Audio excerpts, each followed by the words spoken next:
Hey, this is Zach here from GameFront, here with our walkthrough for Fallout New Vegas' new DLC, Old World Blues.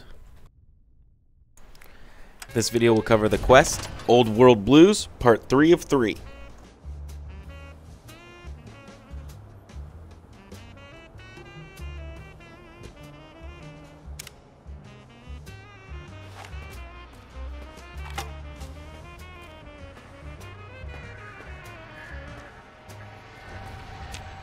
The lobotomite returns. Our lobotomite. Has Dr. Mobius been denominated into scrap metal and voice module parts, as we hoped?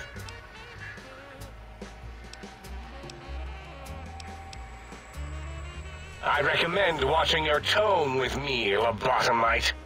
Now, your brain. Hand it over, or we'll extract it again.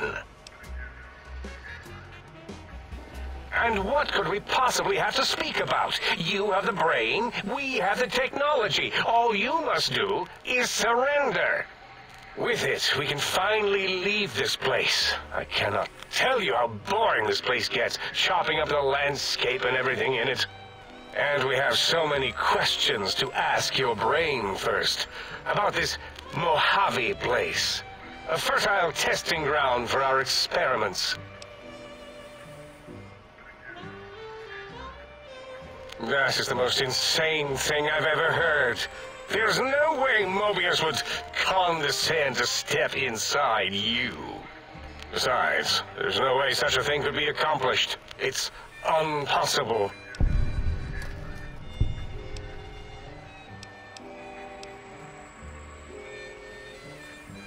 A fight? I've never been in a fight. What do I... Colleagues! Think tank! Alert! Alert! We are under attack! Time to fight.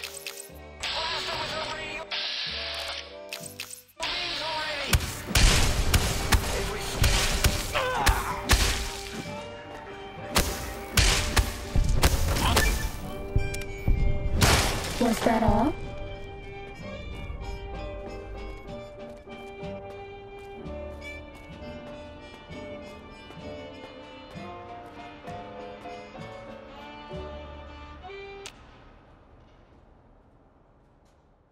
As it had been in the years before the Great War, Big Mountain, the Big Empty, became home to one of the brightest minds of the 23rd century.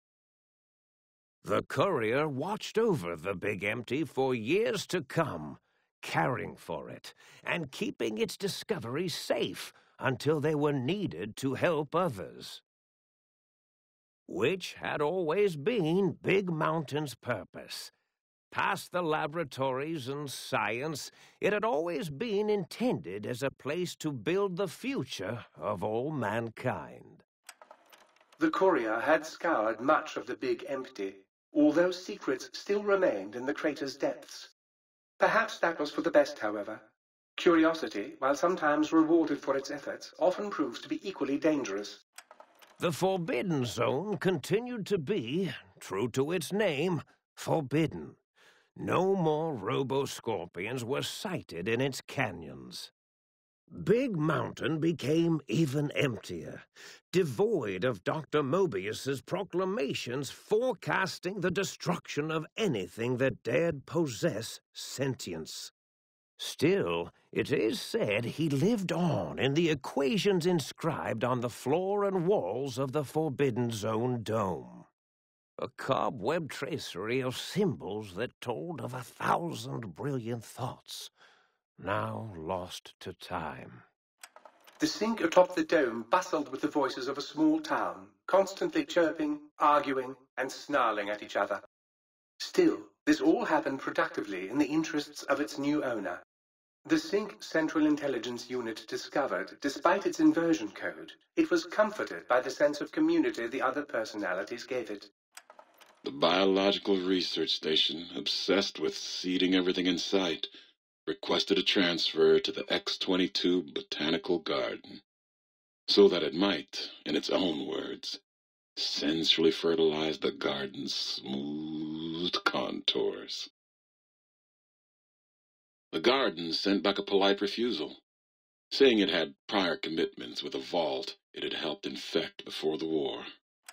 The book chute continued to devour all seditious materials until it nearly choked on a paperclip.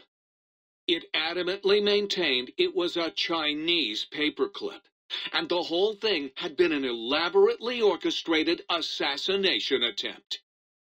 Whatever the reason, it slowed down for a while, carefully appraising each document and clipboard that came to it. The light switches continued to bicker and flicker. This persisted until the day someone dropped a flashlight in the sink, and the two of them united in their hatred of the showboat. The sink continued to ruthlessly scrub any particulate matter that came near it. Eventually, it gained access to the magneto-hydraulics plant and nearly flooded all the big empty in an attempt to scrub the crater clean. Once it learned of the innovative toxins plant, however, it gained new purpose. It sought to develop antitoxins to flush into its drains and counteract the poisons bleeding into the soil. The toaster continued its psychotic spree, reducing all appliances in range to scrap electronics and spare parts. After one of its more psychotic episodes, however, the other sink personalities decided enough was enough and dumped the toaster in a bathtub.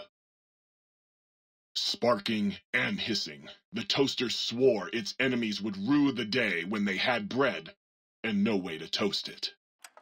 Muggy did his best to collect coffee cups, although in his quest, he accidentally trapped himself in Higgs Village. It might have been the end for poor Muggy.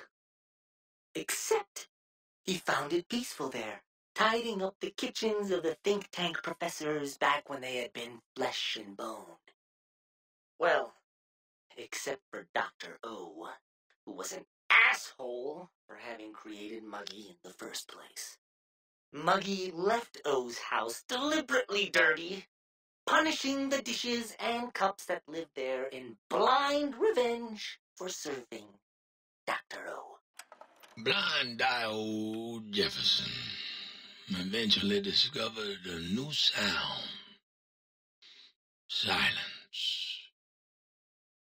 It only made him more filled with the blues than before. It was rumored by the other personalities that he had a brief fling with the light switches.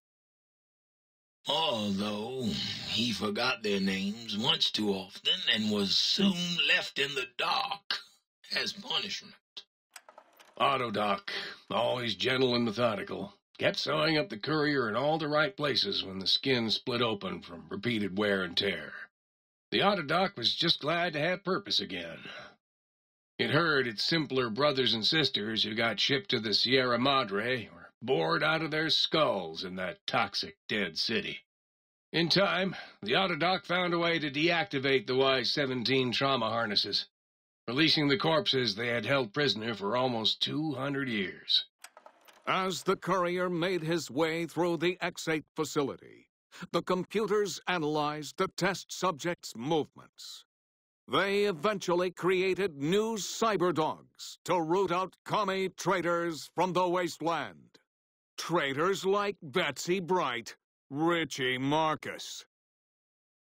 Although they couldn't seem to find any commies, so they turned on themselves, howling sonic barks that echoed miles across the landscape. The infiltration program in X-13 continued to scan for the subject and the stealth suit prototype long after the test was over. Frustrated and unable to find its lost technology, X-13 expanded its network of laser tripwires, sensors, and robo-brains out across Big Mountain. This glittering blue light beam forest cleanly bisected anything that entered its depths, slicing them into small segmented parts for easy disposal. The courier, organs intact, continued onwards, a little less heavy of step, but with all the organs in the right places, as they should be. After all, brains can develop a life of their own when left to their own thoughts, and the courier's brain was more clever than most. The think tank basement, filled with the lobotomized robotical frames of the doctors, now served as a graveyard.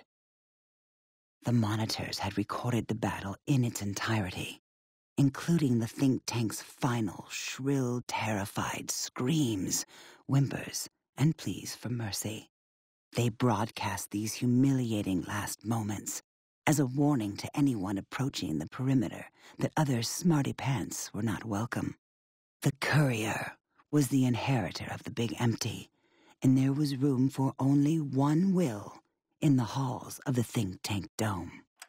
There is an expression in the wasteland, old world blues. It refers to those so obsessed with the past they can't see the present, much less the future, for what it is. They stare into the what was, eyes like pilot lights, guttering and spent, as the realities of their world continue on around them. Science is a long, steady progression into the future. What may seem a sudden event often isn't felt for years, even centuries to come. In the times following the Second Battle of Hoover Dam, however, old world blues took on a new meaning. Where once it was viewed as a form of sadness, nostalgia, it became an expression describing the potential for the future. It can be easy to see science as evil, technology unchecked as the source of all ills, all misfortunes. With the courier at the helm, science became a beacon for the future.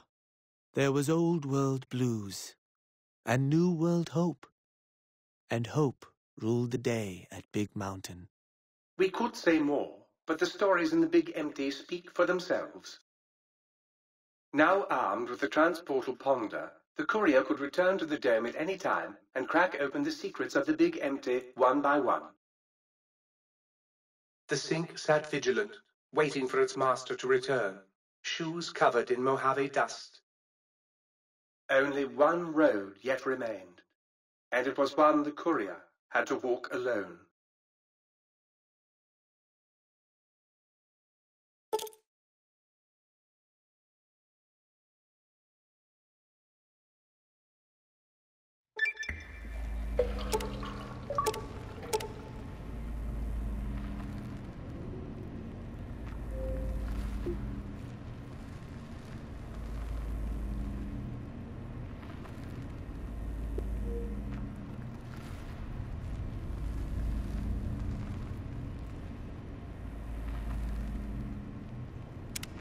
Huzzah, sir! Huzzah! Huzzah, sir! Thanks for watching. Don't forget to like, comment, and subscribe.